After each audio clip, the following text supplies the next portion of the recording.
Alors, c'est parti. Nos intentions ce matin, c'est de s'informer sur l'état des lieux. On ne prétend pas avoir une expertise, là, mais on va essayer d'aller chercher quelques informations, comprendre qu'est-ce qui se passe, réfléchir aux enjeux que ça soulève et s'outiller pour mieux intervenir. Et au travers de tout ça, on va toucher à des dimensions de la compétence numérique, à 3 dimensions principalement. Et vous allez être amené à toucher à la dimension de la citoyenneté éthique parce qu'on va réfléchir, on va prendre connaissance de qu'est-ce qui se passe, se demander quel effet ça peut avoir sur les personnes, différentes situations en lien avec la réalité virtuelle. On va aussi développer des habiletés technologiques au niveau plutôt des connaissances et compréhension de certains phénomènes et notre pensée critique aussi, quand vient le temps de se demander quel impact ça peut avoir, quels sont les enjeux aussi liés à l'évolution de la technologie, mais aussi à ses usages. Est-ce que Oh, ça change? ben oui, excuse-moi, Marie-Ève. Dans le déroulement, on commence par une petite genèse, ensuite on s'informe, on réfléchit, on s'outille et on termine le tout par une conclusion qui ouvrira des discussions avec vous, nous l'espérons.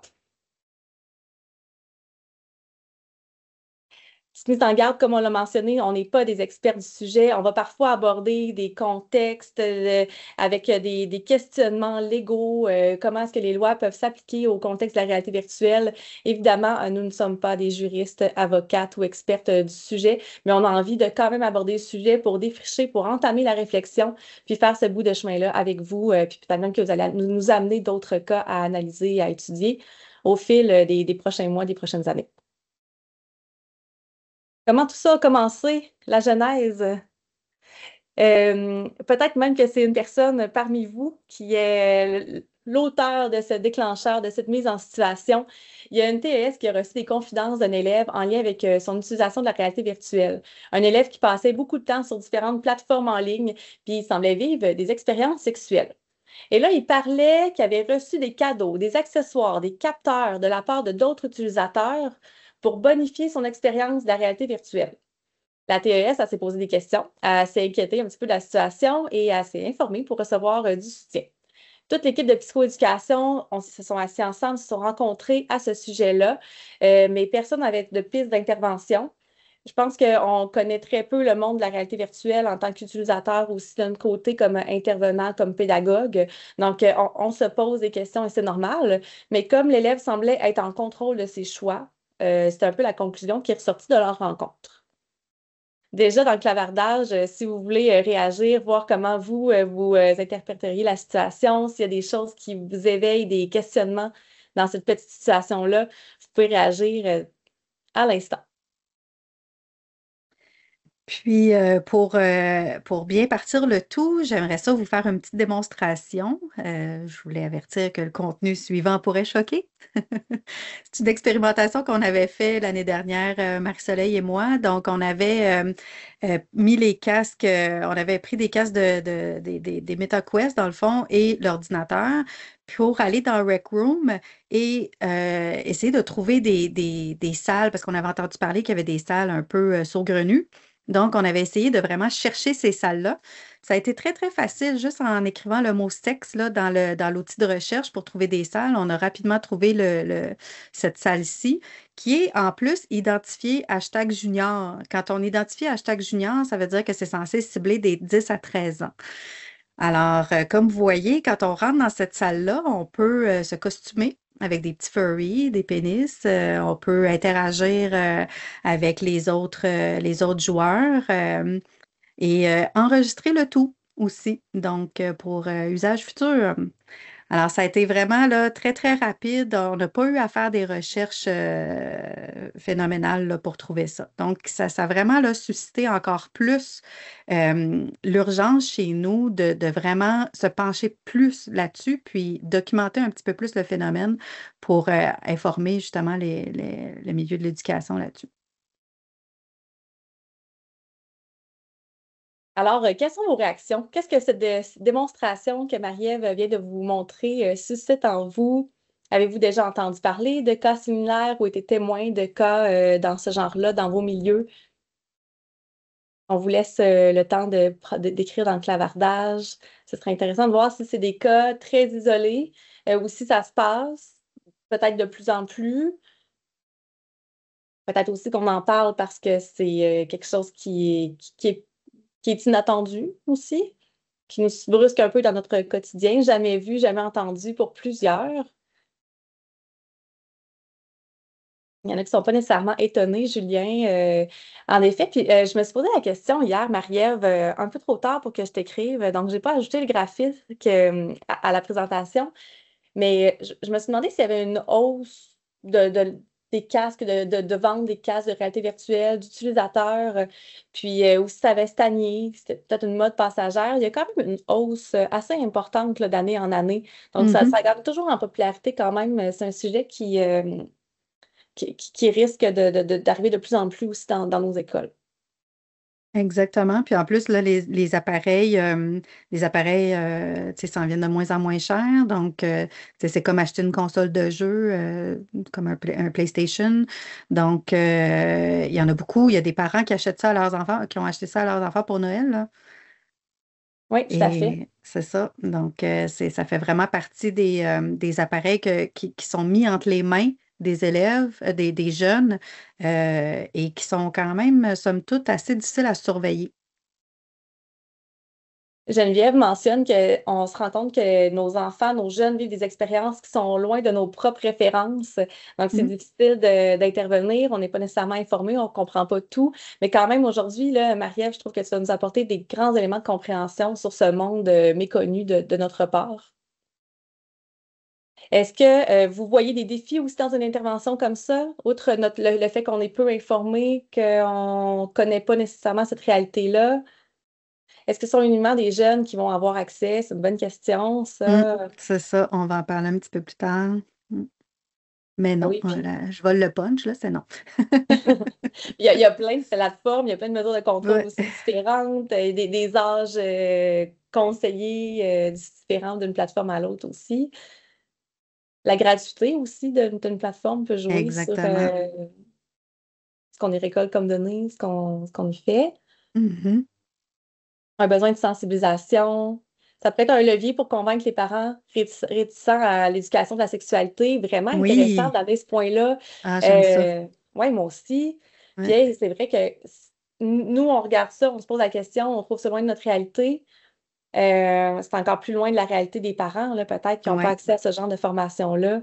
Un exact. très bon point. Est-ce Puis qu'il y a un modérateur? Non, c'est ça, la plupart de ces salles-là, comme Rec Room ou de ces jeux-là, là, il n'y a pas de modérateur en soi, là. Mm. peut-être qu'il y a des fois des mesures aussi qui bloquent, mais qu'on peut trouver des moyens de contourner aussi, qui sont quand même créatifs aussi, nos jeunes, quand ils désirent accéder à quelque chose. Oui, exactement. Merci pour vos réactions. Je pense qu'on se rend compte que c'est un sujet important à aborder, Mm. bien que pas encore entièrement répandu. Ce n'est pas des cas qu'on a à gérer tous les jours, mais d'avoir l'information en avance, d'être capable de s'outiller, va permettre de développer nos interventions peut-être un petit peu mieux. Donc, pour le reste de la présentation, on peut garder quelques définitions en tête. Quand on parle de réalité virtuelle, on parle vraiment d'un monde complet, un environnement virtuel complet qui est complètement généré artificiellement par ordinateur. Donc, c'est pas comme de la réalité augmentée, tu sais, les filtres, là, Snapchat ou Instagram qu'on vient se mettre sur notre visage quand on regarde à travers l'écran. On parle vraiment d'un monde complètement simulé artificiellement quand on parle de réalité virtuelle. C'est beaucoup rattaché au métavers. Donc, le métavers, c'est vraiment un monde virtuel immersif et persistant qui va permettre la virtualisation des activités humaines. Puis là, l'Office québécois de la langue française précise de quel type d'activité humaine on pourrait faire là-dedans, comme des activités sociales, ludiques, culturelles et commerciales. Mais bien sûr, nous autres, on pourrait ajouter des activités sexuelles aussi qui peuvent se dérouler dans le métavers. Puis, bien sûr, il y a la sextech. Donc, ça, vous connaissez déjà probablement le terme. Donc, ça, c'est tout ce qui est technologie et entreprises qui sont axées sur des technologies qui sont conçues pour améliorer, innover ou autrement changer la sexualité humaine ou l'expérience sexuelle humaine. Donc, ça, c'est un grand, grand, grand domaine en expansion, la sextech, là. Il y a beaucoup d'argent à faire là-dedans. Et ça ne date pas d'hier qu'on utilise la technologie pour s'aider à vivre des expériences sexuelles. Tu sais, si on retourne là, aux années 80, les numéros payants là, pour vivre des expériences sexuelles au téléphone, c'était très, très, très populaire. Puis après ça, ça a été peu à peu remplacé par ben pas remplacé, mais en tout cas, bref, il y a les sites de rencontres qui sont apparus dans les années 90 puis qui ont vraiment explosé. Vous vous souvenez peut-être du défunt réseau Contact qui a permis beaucoup, beaucoup de connaissances et de relations dans le vrai monde. Mais quand on rentre dans le monde virtuel, donc il y a eu l'essor des jeux multijoueurs qui faisaient en sorte que plusieurs joueurs peuvent jouer en ligne en même temps au même jeu, a fait que c'était une belle place pour se rencontrer, pour rencontrer des gens, puis après ça, voir ces gens-là soit dans la vraie vie, là, ou continuer cette relation-là, cette relation virtuelle-là. Puis il y a même un jeu au complet qui s'appelait, et qui existe encore, qui s'appelle Second Life, que vous connaissez peut-être, qui existe depuis 2003, donc ça fait 20 ans, ben, plus de 20 ans qu'il existe. Puis, c'est pas un jeu traditionnel dans le sens qu'il y a comme un but au jeu ou un objectif à atteindre pour gagner le jeu. C'est vraiment un monde virtuel persistant dans lequel on peut aller magasiner, aller au bar, au resto, rencontrer des amis, aller voler ensemble dans les airs. Bref, il n'y a pas de limite à l'imagination qu'on peut avoir dans ce jeu-là. Tout le monde se crée une espèce d'environnement, puis on peut inviter des gens dans nos environnements. Puis, ce qui est vraiment intéressant, c'est qu'il y a eu des mariages qui ont été célébrés dans Second Life. Donc, les avatars ensemble là, ont célébré leur union virtuelle avec leurs amis là, virtuels à l'intérieur de ce monde-là. Puis, c'est des mariages il y en a des mariages qui ont vraiment duré. Et quand on parle de la réalité virtuelle en tant que telle, en 2012, c'est là que Palmer Luckey a sorti son Oculus. Et ça a fait en sorte que la réalité virtuelle est devenue un peu plus démocratisée. Parce qu'avant, ça prenait du gros équipement, là, un espace, une surface là, avec des genres de petites clôtures, puis de gros équipements, plein de fils, gros ordinateurs. Mais avec l'appareil de Palmer Luckey, n'importe qui avait 2000 pièces à dépenser pouvait avoir ça chez eux. Donc, ça quand même, ça s'est développé beaucoup par après avec ça. Et comme je le disais, là, maintenant, la vente des appareils là, est en grande croissance. Donc, ici, c'est une petite vidéo d'une histoire, dans le fond, de rencontres en ligne. Donc, c'est une rencontre dans un jeu multijoueur qui s'est traduite dans la réalité. Donc, c'est des amis de Marie-Soleil qui ont fini par se marier, avoir des enfants. Puis, elle les a interviewés qui explique un peu justement le processus. Parce qu'il n'y a pas juste des histoires d'horreur. Quand on parle de rencontres en ligne, il y a aussi de très belles histoires, puis des vraies rencontres, puis des vraies relations qui s'établissent dans la virtualité. Ici, ce n'est pas nécessairement la virtualité, c'est vraiment un jeu multijoueur, tu sais, style PlayStation, là, mais quand même, c'est le même principe là, quand on parle de réalité virtuelle. Je vais ici mettre le son.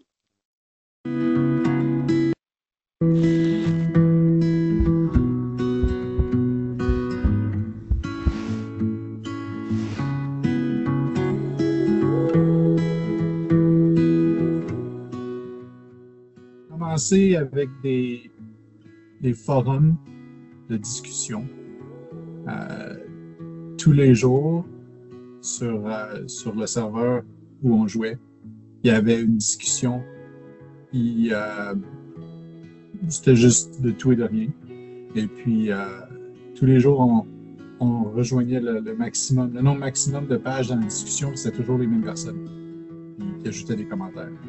Éventuellement, ce petit groupe de personnes se sont retrouvés sur un forum privé.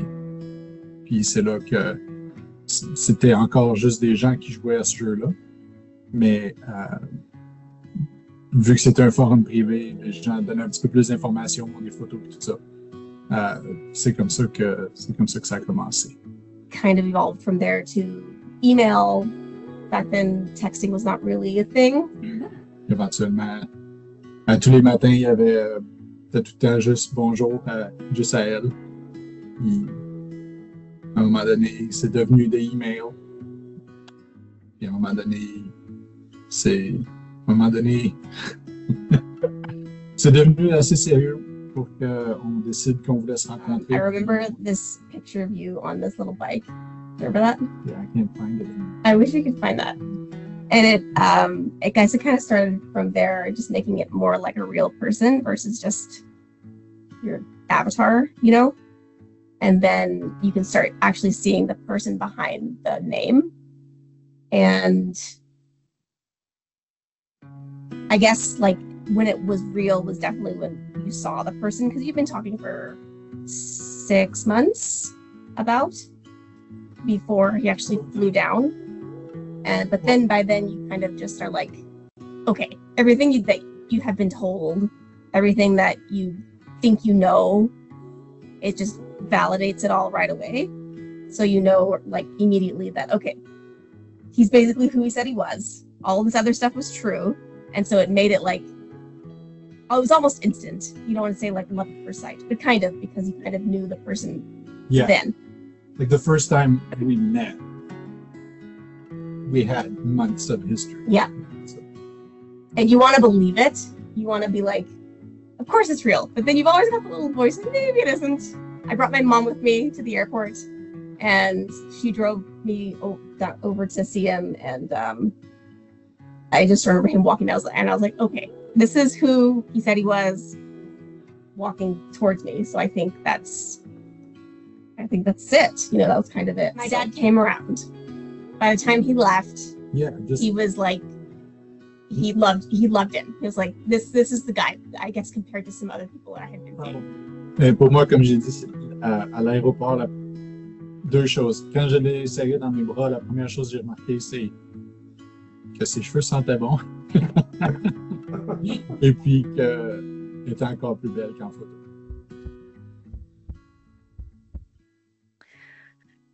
Moi, ce que j'aime beaucoup là, de cette vidéo-là, c'est à la fin comment il dit que la première chose qu'il a remarqué, c'est que ses cheveux sentaient bon.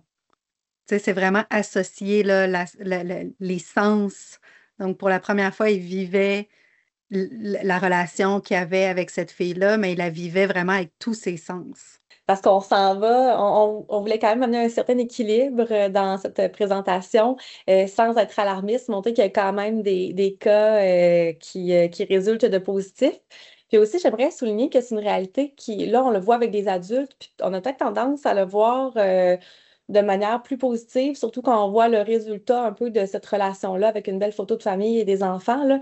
On est un petit peu influencé dans notre compréhension de la situation, mais c'est une réalité qui n'est pas si éloignée de ce qu'on vit dans les classes. Ça arrive fréquemment qu'un jeune va intervenir en disant, moi, je suis en couple, relation à distance. Là, OK, finalement, c'est une relation à distance qui se passe à travers les jeux vidéo. Ça fait quand même partie de plus en plus des premières expériences relationnelles des jeunes. Pas que ça, il ne faut vraiment pas le généraliser, mais aussi on pourrait le comparer à des formes de communication numérique semblables à des Tinder de ce monde, qui seront peut-être abordées un peu plus tard dans les présentations d'aujourd'hui. Mais ça peut prendre différentes formes, se placer dans différents contextes, se matérialiser dans la vraie vie ou pas. Mais après ça, tu sais, se demander est-ce que c'est l'expérience qui est la plus profitable pour un jeune? Est-ce que c'est mal? Est-ce que c'est bien? Là, c'est sûr qu'on n'ira pas vers ces réponses-là aujourd'hui, mais ça va être propre à la réflexion de chacun puis des effets qu'ils vont comprendre par rapport à ce qu'ils vivent eux-mêmes. Mais c'est intéressant que quand même tu soulèves que c'est pas on fait pas la promotion de ce type de relation virtuelle-là aujourd'hui. En parlant d'accès, là, tout à l'heure, il y avait des questions à propos de ça, justement, au niveau des jeux, de l'accès à ces jeux-là. Ici, c'est juste un petit bouquet là, de quelques jeux qu'on peut retrouver avec les casques de réalité virtuelle qui sont très, très populaires auprès des jeunes, là. C'est sûr que vous avez reconnu Roblox et Among Us, probablement. Donc, vous voyez les mentions légales, dans le fond, de ces jeux-là, c'est 10 ans et 13 ans et plus la plupart du temps, mais il y en a qui sont vraiment I pour tous, là, qui n'ont pas de restriction d'âge. Donc, même s'ils ont des restrictions d'âge, même s'il n'y a pas de restriction d'âge, il peut y avoir quand même des avertissements, là, des choses qui peuvent se produire dans ces environnements virtuels-là. Donc, il faut être conscient de ça. Et ça, c'est en accès libre. Donc, c'est des salles, c'est comme Rec Room tantôt ou VRChat, c'est des salles qui sont complètement ouvertes. Il y a des salles qui sont fermées. Il y a des salles qu'on peut dire, ben moi, je veux juste inviter mes amis dans ces salles-là. Mais il y en a d'autres qui sont ouvertes à tous. On peut rentrer à l'intérieur de cette salle-là comme si on allait au centre d'achat.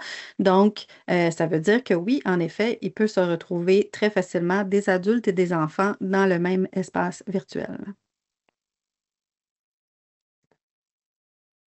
Et là, si on fait une recherche rapide sur Google, on tombe rapidement sur des articles de ce genre-là. La sexualité s'infiltre dans Roblox, Métavers, le cas délicat de l'agression sexuelle virtuelle.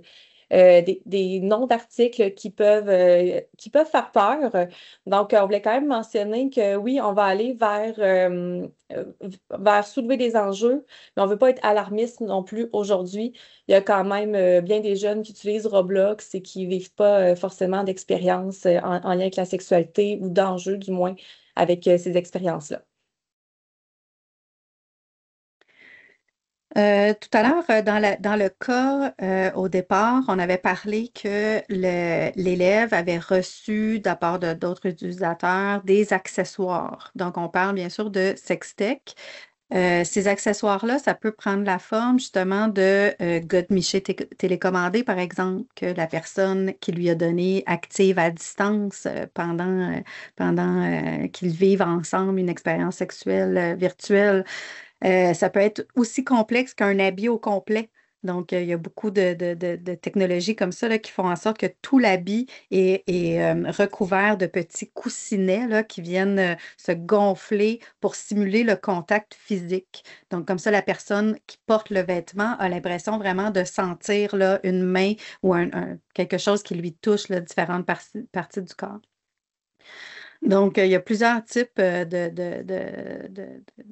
technologies qui peuvent être utilisées pour l'expérience sexuelle avec la réalité virtuelle ou non. Ça peut être autant justement le webcam diffusion en direct. Là. Ça, on le sait tous qu'il faut mettre un petit post-it ou un petit quelque chose sur notre caméra d'ordinateur, surtout si on a notre ordinateur dans notre chambre. Ça fait partie d'une des mesures pour se protéger d'invasion. Et une autre chose qu'on peut retrouver dans ce milieu-là aussi, dans ce monde virtuel-là, c'est du contenu sexuel aussi. Donc, peut-être pas nécessairement des objets, des objets physiques ou de la technologie sexuelle, mais vraiment du contenu tout simplement. Donc, vu qu'on est en contact avec plein de monde de différents horizons, il peut y avoir toutes sortes de choses qui peuvent se passer et se partager, comme des paroles, des gestes obscènes, vulgaires, des photos, vidéos pornographiques.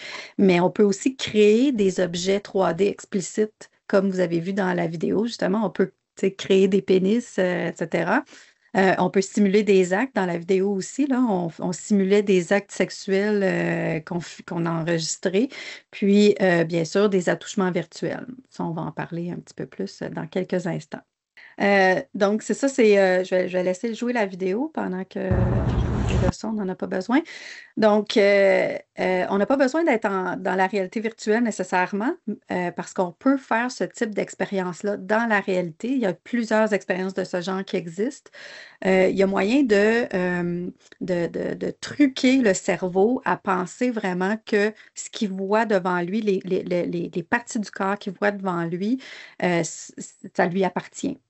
Donc, il y a vraiment une incarnation de soi là, qui peut se dérouler, surtout dans la réalité virtuelle, même si on regarde en bas puis qu'on voit un avatar qui est complètement pas réel, là, c'est un dragon ou un chevalier ou peu importe, là, on voit que c'est vraiment pas réel, c'est tout dessiné, c'est vraiment des objets 3D, mais on l'associe quand même à soi.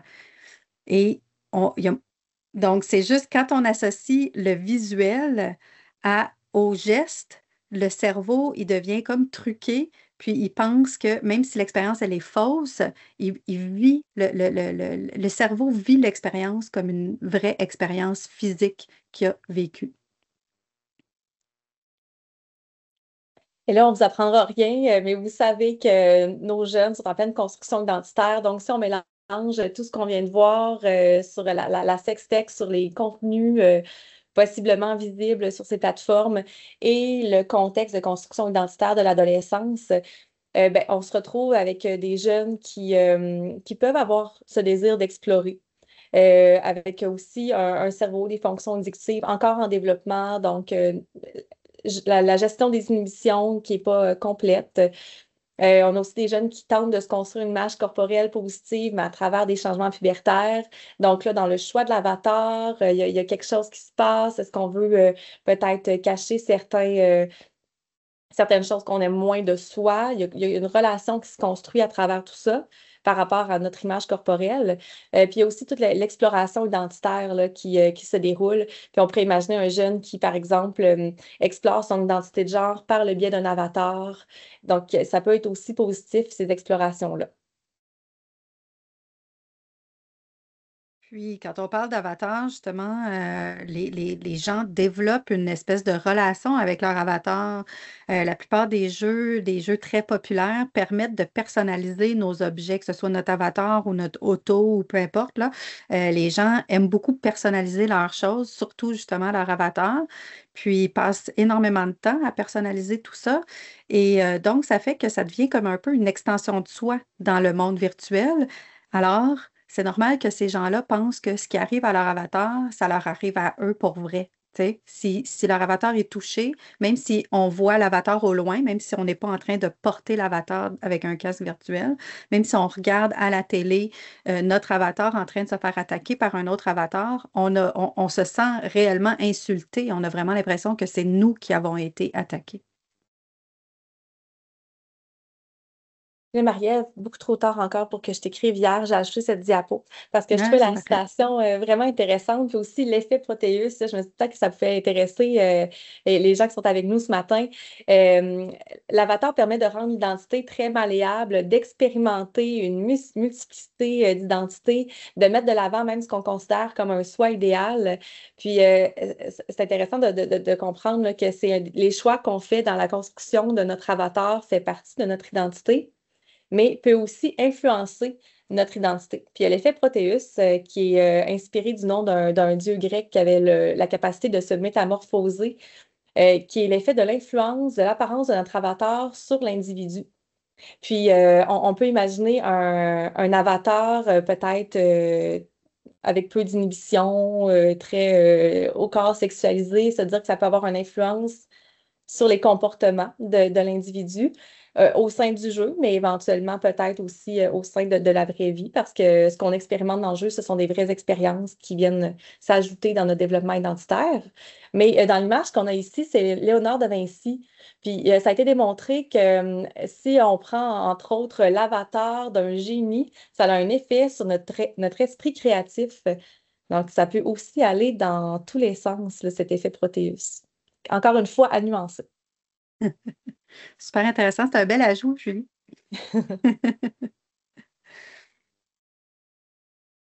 Au niveau de la santé sexuelle, ben, vous savez, la santé sexuelle touche pas juste une question de santé médicale. On parle aussi de curiosité, de plaisir, de caractère exploratoire, de traitement, d'expérience sensorielle. Et c'est possible d'atteindre une certaine santé sexuelle. Peut-être pas d'atteindre, c'est pas le bon mot, là, mais c'est pas nécessairement en conflit avec la santé sexuelle. C'est les expériences qu'on vit à travers le métavers correspondent à ça. Puis au niveau des traitements, ben, il y a des traitements expérimentaux qui sont développés actuellement.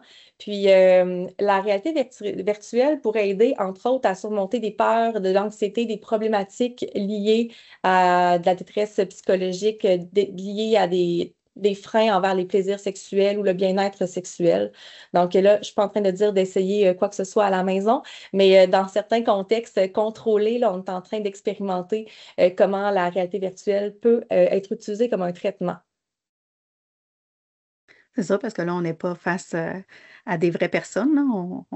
on est face à des simulations, dans le fond, dans ces traitements-là. Là.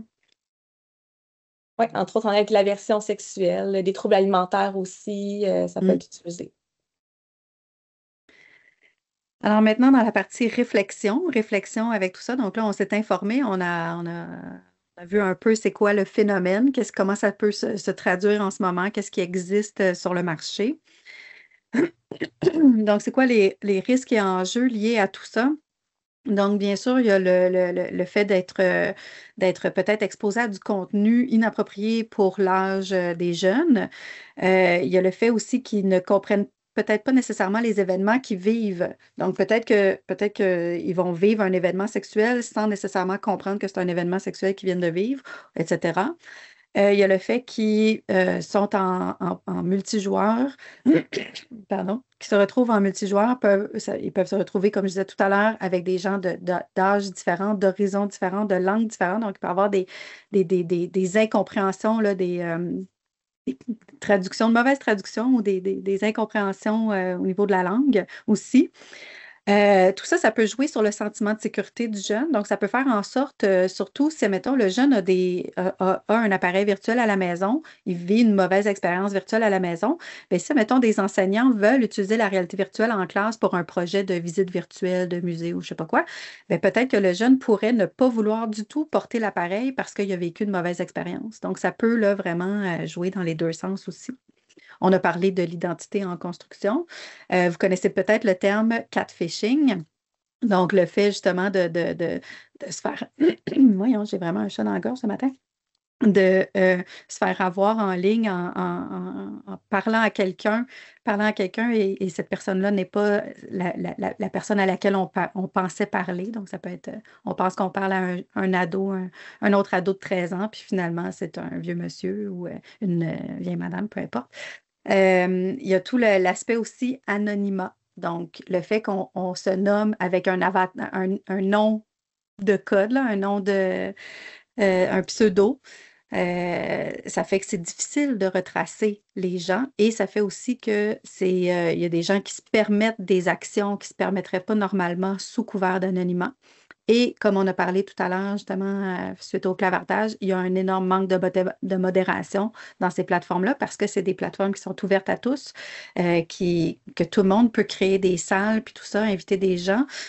Donc, si c'est pas si la personne elle-même qui a créé la salle n'est pas là pour modérer ou quoi que ce soit, ben, dans le fond, c'est ça. Il y a pas de. Il peut manquer énormément de modération. Et là, un enjeu particulièrement qu'on voit ressortir, c'est au niveau notamment du consentement. On voit ici différents articles qui font référence à des situations de viol dans le métavers. Donc, on a essayé de faire des recherches pour savoir qu'est-ce qu'en disait la loi. Finalement, c'est pas si simple que ça. Mais on peut se demander, la personne qui vit une agression sexuelle dans l'univers du métavers, est-ce qu'elle fait juste enlever son casque et c'est fini, elle est sortie de la situation inconfortable et délicate? Ben, avec ce que Mariam nous a présenté, entre autres avec l'image du marteau, puis ce qu'on peut ressentir comme expérience réelle dans le métavers, ça laisse croire que c'est pas si simple que ça. Et il y a un cas qui a été publicisé tu peux le glisser dans J'avance? l'université. OK, Oui, oui. parfait. Il y a un cas qui a été publicisé, notamment là, en Grande-Bretagne et en France, qui ont amené à se poser ces questions-là sur la loi. Puis, ben, ça reste très flou. Il y a une chercheuse qui s'est posé la question, là, puis qui estimait que les lois anti-harcèlement de certains pays pourraient être étendues à ce type d'acte, d'autres pays non. Entre autres, au niveau de la France, qui est encore dans la législation, là, encore une fois, je ne suis pas juriste, mais de ce que j'ai lu, c'était que le viol était associé à la pénétration. Donc, est-ce que dans un cas de réalité virtuelle, on pourrait parler de cette forme d'agression-là? Pas forcément. Du point de vue, si on regarde nos encadrements légaux au Québec,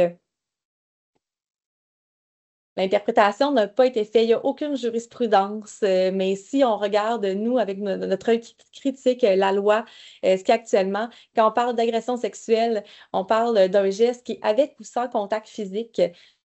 commis par un individu sans le consentement. Et donc, on dirait qu'il y a il y a certaines portes qui pourraient être interprétées à travers la réalité virtuelle. On parle aussi dans la cyberviolence de formes de contrôle, de surveillance, de harcèlement de la part de partenaires.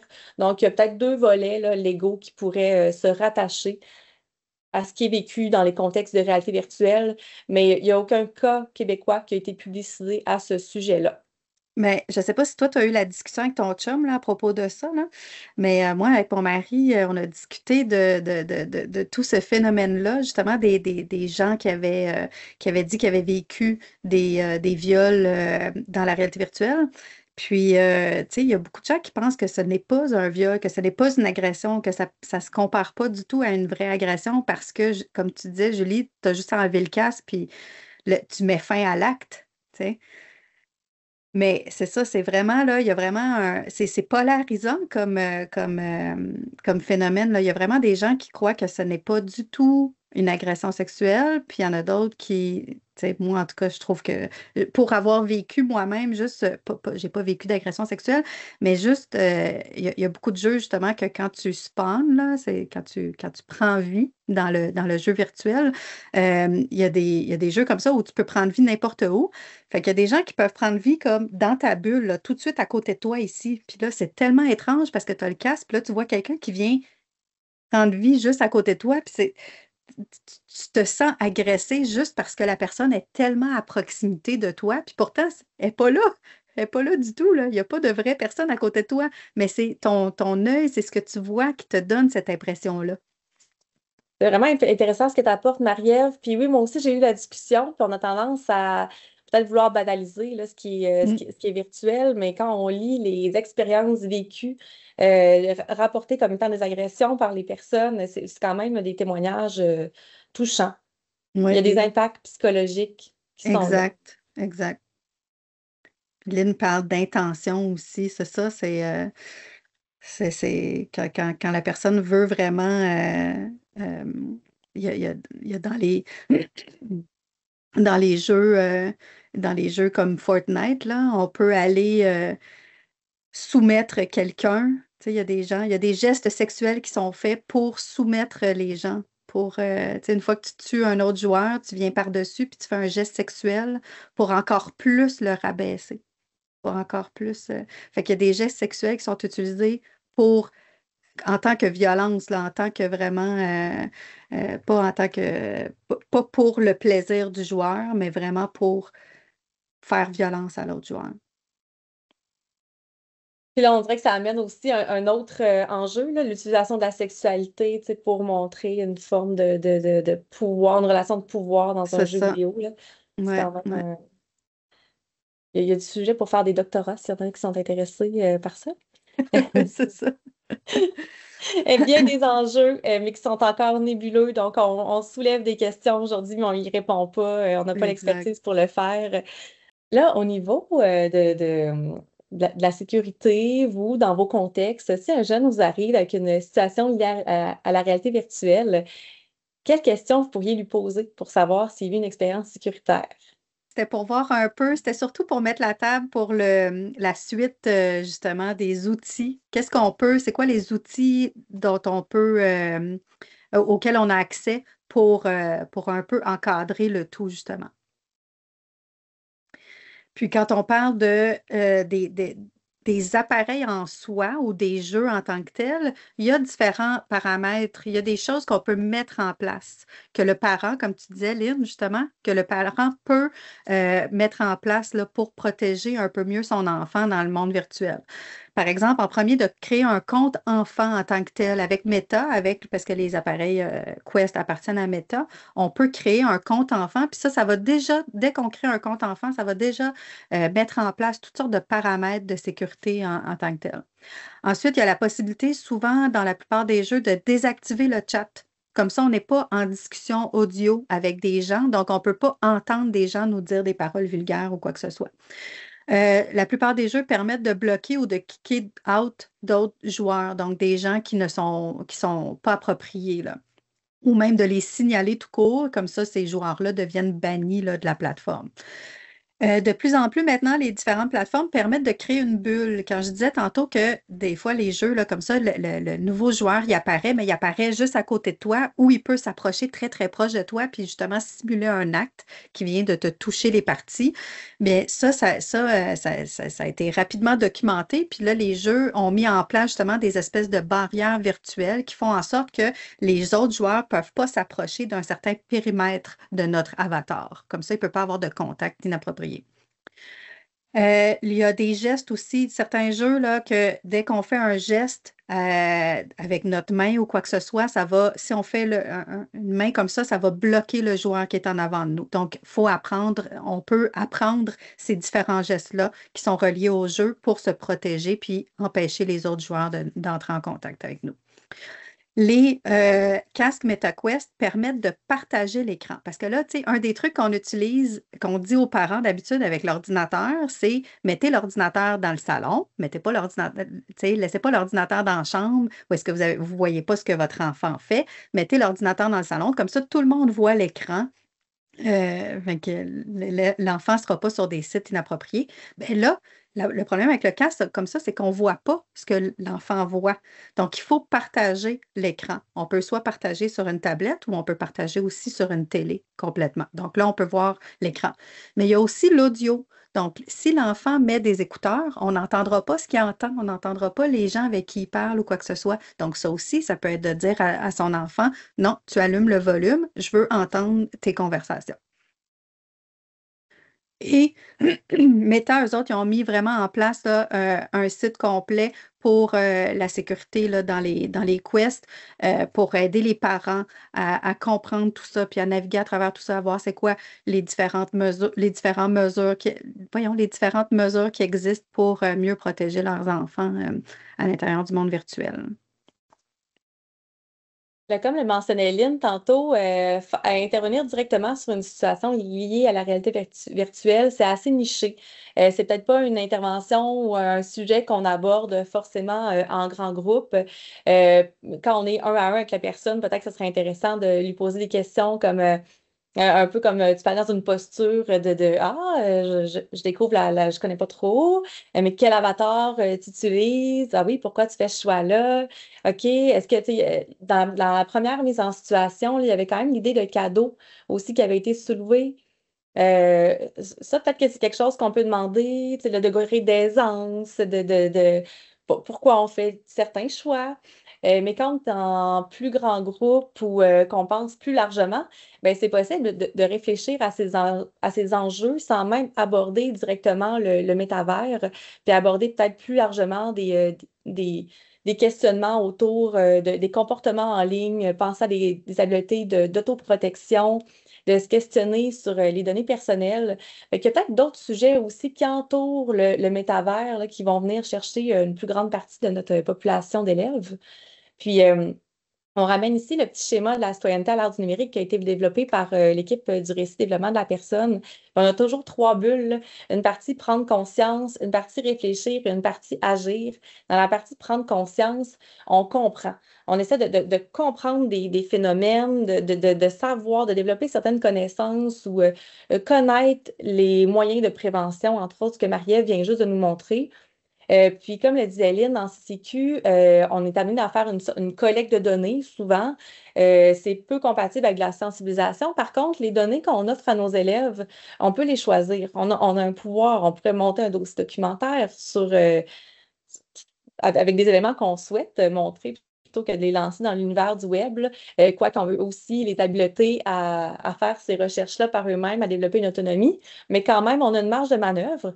Puis, au-delà d'être conscient, de les amener à réfléchir dans cette perspective-là, de les rendre autonomes, puis au-delà de la classe, au-delà de l'école, au-delà même des technologies actuelles, parce qu'elles vont continuer d'évoluer, elles vont continuer de se développer, puis on ne sait même pas qu'est-ce qui va exister dans 25 ans. Mais comment est-ce que ces jeunes-là, on peut les rendre réflexifs et autonomes, à se poser des questions, à comprendre peut-être les effets de certains comportements sur les autres. Donc là, on entre vers l'empathie. Puis l'empathie, c'est comprendre les effets sur les autres, mais aussi d'abord se comprendre soi, d'être capable de reconnaître nos émotions, de reconnaître quand je suis bien, quand je suis pas bien dans une situation. Donc, il y a plein de petits, pierres de fondation là, qu'on place tout au long du parcours de la scolarisation des élèves, qui, on l'espère, les mène à une pensée critique qui va permettre de faire des actions pour leur bien-être. Puis aussi, c'est itératif, hein, ces petites bulles-là. Donc, ça se peut qu'on agisse, puis qu'on regarde nos actions, puis qu'on se dise, ouais, c'était peut-être pas la meilleure idée. Puis je vais faire la réflexion à nouveau, je vais agir différemment. Donc, c'est pas une finalité en soi non plus là, d'agir tout le temps de la manière la plus efficace, mais d'être dans ce processus continuel. Dans le être conscient, là, savoir c'est quoi le consentement, savoir que derrière un avatar, ça peut être un adulte qui s'y trouve. Qu'est-ce qui est derrière, là, selon l'âge de l'élève, évidemment, on va peut-être pas dire les choses de la même manière, là, mais en effet, ça, c'est incontournable pour pouvoir faire des choix, pour pouvoir agir de manière réfléchie. Puis, oui, oui, tout à fait. Merci de la précision. Puis aussi, plus largement, ben, au niveau de l'éducation à la sexualité en général, quand on aborde les rôles, les rôles de genre, les stéréotypes sexuels, comme tu mentionnais, le consentement, tout ce qui est au niveau de la vie affective et amoureuse, une relation bienveillante, qu'est-ce que c'est? Quand on met en place ces éléments-là, ben, on ajoute aussi au bagage de l'élève quand il va se retrouver dans des situations comme le métavers, quand on aborde l'image corporelle. On a une belle porte aussi pour faire ce lien entre l'image corporelle et l'avatar, là. Des fois, on se demande mais comment est-ce qu'on va parler de ça à l'école? Mais des fois, il y a des petites portes comme ça qui le permettent. Puis là, je pense qu'on a directement la capture d'écran du programme là, de CCQ. En 4e secondaire, il y en a de ces petites portes-là qui semblent s'ouvrir quand on parle de communication numérique. Puis on a beaucoup parlé de métavers, mais en fait, dans l'ensemble des espaces de socialisation numérique, ces comportements-là sont probables d'arriver. Est-ce que secondaire 4, c'est un peu tard pour en parler? Là, j'ai envie de vous poser la question parce qu'il y a des comportements qui vont peut-être arriver avant. Donc, évidemment, on a une porte qui est là, mais comment est-ce qu'on peut trouver d'autres portes, mettre d'autres jalons aussi en amont dans le parcours scolaire de l'élève? Là, ça, c'est une grande réflexion qu'on vous lance ce matin. On vous rappelle certains programmes comme Oser être soi-même et On est encore des enfants, développés par Francine Duquette. On y parle entre autres là, de comportements liés aux réseaux sociaux. Il y a plusieurs activités qui portent sur le consentement, aussi sur l'agir sexuel en lien avec l'influence des médias. Donc, c'est des outils que vous connaissez, mais on les remet de l'avant là, pour faire le lien avec notre sujet d'aujourd'hui. Puis aussi au récit, on a quelques activités qui peuvent toucher à ces sujets-là, notamment en secondaire 2, l'activité Wow Wow Wow qui porte sur le consentement, Surveille qui parle de relations bienveillantes et aussi d'agression dans les relations sexuelles, de violence dans les relations amoureuses, pardon. Et l'activité à travers l'écran où on aborde les communications numériques. Merci énormément pour votre participation, votre écoute. Oui, Merci à vous deux, c'était super pertinent, puis on va pouvoir s'en rejaser cet après-midi plus en détail pour voir concrètement comment mettre en place des actions en lien avec ce que vous avez discuté. Alors, un grand merci, on se retrouve à 9h.